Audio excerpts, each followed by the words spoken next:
بیٹے دینا یا نہ دینا یہ اللہ تبارک و تعالیٰ کے اختیار میں ہے۔ اللہ تبارک و تعالیٰ کے ہر کام میں کوئی نہ کوئی حکمت ہوتی ہے۔ وہ بیٹوں سے نواز رہا ہے تو اس میں بھی کوئی نہ کوئی حکمت ہوگی۔ وہ بیٹیاں دے رہا ہے، بیٹیوں سے نواز رہا ہے تو اس میں بھی کوئی نہ کوئی حکمت ہوگی۔ وہ بانجھ رکھ رہا ہے، اس میں بھی کوئی حکمت ہوگی۔ اور اسی آیت کے آخر میں اللہ تبارک و تعالیٰ نے کہا انہ علیم قدیر، بے شک اللہ تبارک و تعالیٰ خوب جانتا ہے، وہ خوب طاقت رکھتا ہے، وہ خوب قدرت رکھتا ہے، وہ جسے چاہتا ہے بیٹے دیتا ہے، وہ خوب جانتا ہے کہ کسے بیٹے دینے ہیں، وہ خوب جانتا ہے کہ کسے بیٹیاں دینی ہے، اور وہ خوب جانتا ہے کہ کسے بانجھ رکھنا ہے۔ میرے ساتھیوں، جب یہی اولاد بڑی ہو جائے، جوان ہو جائے، تو اولاد سے والدین بڑی بڑی توقعات لگائے ہوئے ہوتے ہیں، لیکن اولاد والدین کی زندگی کو ایک مشکل ترین زندگی بنا دیتے ہیں۔ راتوں کی نیند اور دن کا سکون چھین لیتے ہیں، اور بعض دفعہ والدین تنگ آ کر بد دعا کر بیٹھتے ہیں، اے اللہ تو اسے اٹھا لے، اور اللہ کی تجھ پر لعنت ہو، اللہ کی تجھ پر پھٹکار ہو۔ یہ بد دعا کے جملے والدین کے زبان سے نکلتے ہیں،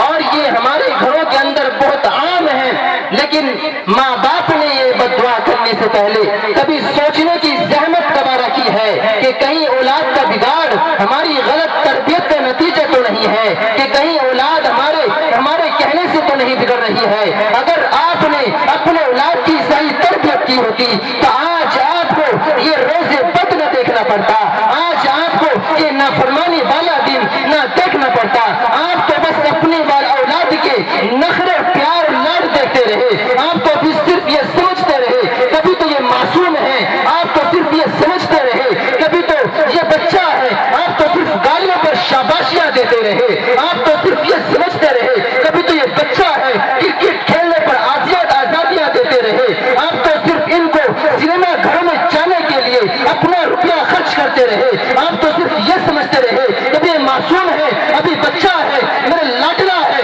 میرے جگر کا ٹکڑا ہے۔ لیکن اس وقت ماں کتنے فخر سے سینہ پھلا کر کہتی ہے کہ جب کوئی مہمان کسی کے یہاں پہ گھر آتا ہے تو ماں اس وقت کتنے فخر سے سینہ پھلا کر کہتی ہے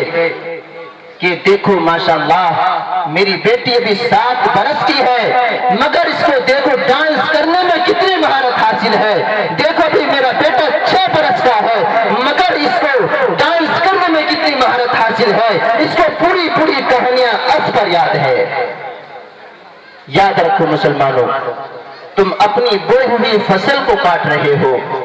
اگر ببولوں کے بیچ بو کر گلو لالا کے اگنے کی توقع رکھتے ہو تو یہ تمہارے لیے میری حماقت اور سراسر نادانی ہے۔ اگر آپ یہ سمجھتے ہیں کہ ہماری اولاد بری صحبت سے متاثر ہو کر ولی اللہ بن سکتی ہے یا کسی مدرسے کا خادم بن سکتا ہے، کسی مدرسے کا خادم بن سکتا ہے،